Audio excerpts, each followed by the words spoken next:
My name's Pete Woods, you're watching Hexham TV. Who are you? I'm Deni Riach and I'm the founder and director and lead practitioner of NaturesLivingRoomCIC, which is based in Hexham. And we run a forest school here near Hexham, near Hexham, in the woods. So what do you do at your forest school? Well, it's not your average forest school, because quite often people have an image of forest school, if they know anything about it, that you do a little session in school and you do lots of activities and you spend some time outside connecting with nature, and that's the forest school. It does lots of different things. We work with all kinds of different people, so we're not just working with younger children, we're working with adults, we're working with people with mental health issues, lots of folk with special needs. So from young children up to adults with special needs, including we've got an awful lot of people come down that have autism. And we work with those really successfully in the woods because there aren't any walls to bounce off down here. So the young people love it, and we don't tend to get all the meltdowns that generally happen when you're trying to work indoors with people with autism. So we work with teenagers, we work with all the youth clubs, kind of lots of people that other people might be a bit worried about working with. I'm quite happy to work with. I like it. So a lot of people come down here who wouldn't be traditional kind of forest school attendees. We also do a lot of crafts. I teach woodwork, cutting a tree down, making things from trees, and we also do basketry, a lot of basketry and willow work. That's, yeah, a little introduction. And you've got a background in working with young people and adults, is that right? I have, yeah, I have. I'm very old, I'm 60 now, and I've worked with young people for 43 years, young people and adults, 43 years. So I am very old, I'm a bit crotchety, but I'm still going and I still love it. And I've actually moved back out of management into working face to face again 11 years ago, because I didn't like working face to face. I didn't like working with paper. I like working with people. So we've been doing forest schools for about 11 years. I retrained again, came out of working for the youth service and the adult learning service. And now we do the stuff that we would have done in the youth club down here in the woods with a bit of extra woodwork and more sticks. So yeah, it's good fun. And we've got a beautiful woods here to do it in. So the reason we're coming on the film really is to encourage people to come down and see us. We'll work with anybody. We work with young people who are teenagers, but we also work with under fives. We run Little Owls, and we have mums and dads and carers come down, and it's like a preschool playgroup down here. So we have things for them to play with, and bits to dig, and swings, and all kinds of things to do. And it's really great to connect with nature. When we get kids connecting with nature, we find that they're more interested in the planet, more interested in ecological things, and it inspires you to take care of where you live. So that's our aim, is to do all that as well as help people to sort of come to terms with any issues around mental health or confidence. We have a young forest leaders where we mentor young people to come and work with other young people, and there's about 8 of those at the moment that we're working with, and they come and work with us in the summer and help us out playing games around the woods and encouraging the kids to take part in craft work.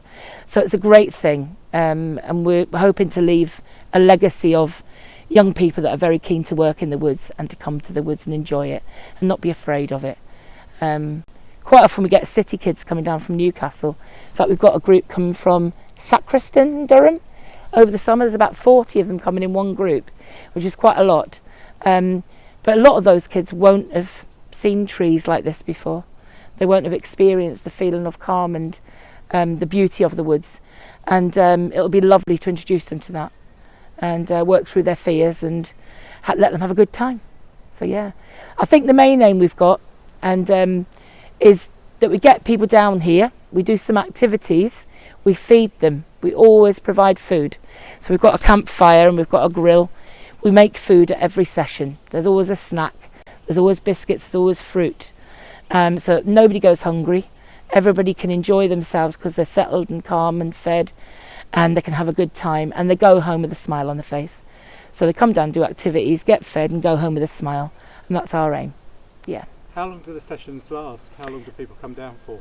Really varies. Little Owls runs for about an hour and a half a session. because that's as much as as little kids can take really before they get tired. They're running about, belting around here, because normally this woods is full of the sound of laughter and screaming and kids enjoying themselves. And but we run 2-hour sessions up to day sessions and camps. We camp over here quite a lot as well. With the pandemic, we haven't managed that, but we have big groups coming and camping over as well. And because it's quite close to Hexham, we're only 2 miles away really. With little ones, families can try out their camping here, see what it's like before they decide to go off to the lakes and be stuck somewhere they're not very happy. So we can teach them all the campcraft and a bit of bushcraft and stuff to do with the kids, so that camping can be a really positive experience.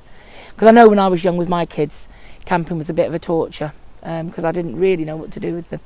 So it's nice when you can get people trained to sort of really enjoy the countryside and feel comfortable in it. I love Ray Mears' approach to bushcraft, which is about being comfortable and being able to look after yourself in the woods.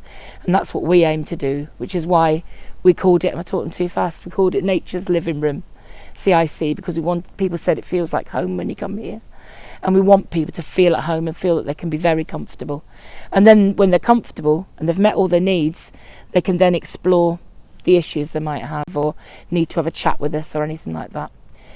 There's two particular projects that I'm working with at the moment that are very close to my heart. One is I work with Ferndean Hospital, and it's young people that are suffering quite severe mental illness. And I work with them every Tuesday at the hospital doing craft work. But we bring them out to the woods in the summer, and they come out, and the freedom and the feeling of calm they get is fantastic. And they also talk through their issues and perhaps their psychosis, whatever they need to do.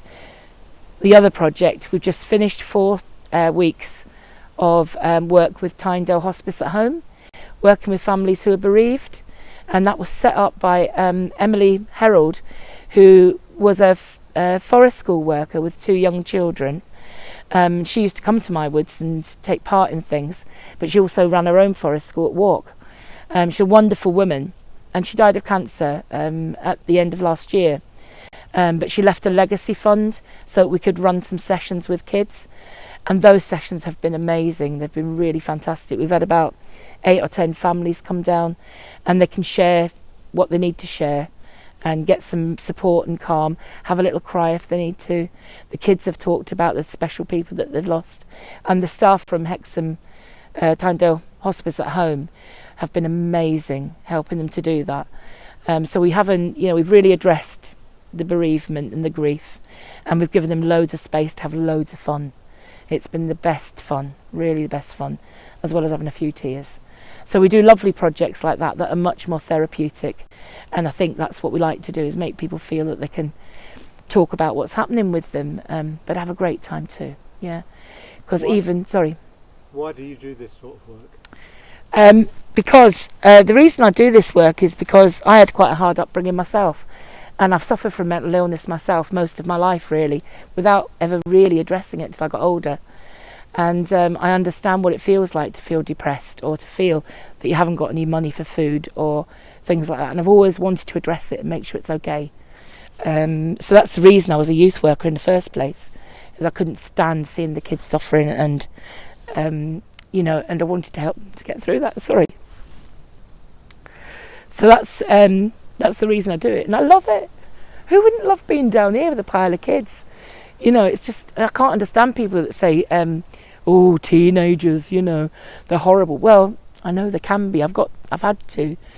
But down here, there's nothing better than seeing a young person that's full of anxiety, full of anger, being really happy for a few hours, and building up the lovely chemicals in their head that helps them get through the next few days. It's just fabulous. Who wouldn't want to do that? Yeah. And how can people find out more about what you do down here? Right, well, we've got a Facebook page, which is Nature's Living Room CIC. They can contact me, Deni Riach, directly, Facebook or by phone. We haven't got a website yet. We're really rubbish at that kind of thing, because we spend so much time playing with sticks. So we're gradually building up a business. This year, I was accepted onto a big course, and I was really chuffed to be on it. Because being 60 in the pandemic year, and then going starting a major course as well as setting up a business has been quite a lot to do. But I'm on the School for Social Entrepreneurs startup course where I'm learning to be a businesswoman at 60. So things should start improving on that front. We've got 3 directors who are also part of our group now who have got major skills, and they're helping me and trying to calm me down and make me do things that I need to do, like make sure we've got a website. So there will be a website appearing soon. But we're always willing to take extra help with all that stuff. So if there's anybody out there that can help with any of our business kind of side or wants to volunteer, they're welcome to come and get in touch and talk to us about that. But I'm learning a lot. I'm really pleased to have been on that course. It was an amazing course, and to be selected out of so many people to go on it at my age was like amazing. So so that's been our year so far. But we've had so many kids down since we got the chance to open up again. At Easter, we had 140 young people down here with different groups, including people like Tanga Hexham. That's a group that supports families who have neurodiversity. So some young people have autism and other behavioural issues. They come down here regularly now, and they've raised money to come even more. So they're down for 4 to 6 sessions in the summer. And they love it because they can run free. They haven't got to hang on to the kids everywhere they go. So the kids can have some freedom and do some lovely things down here with us. So we've got lots happening. But it's great to have a space to have all those kids down in a safe COVID environment, which is great. Yeah. Deni, thank you very much. Is that it? Is that enough? TV. Thank you. It's really nice. Yeah, talk too much. I can talk all day. It's great. Thank you.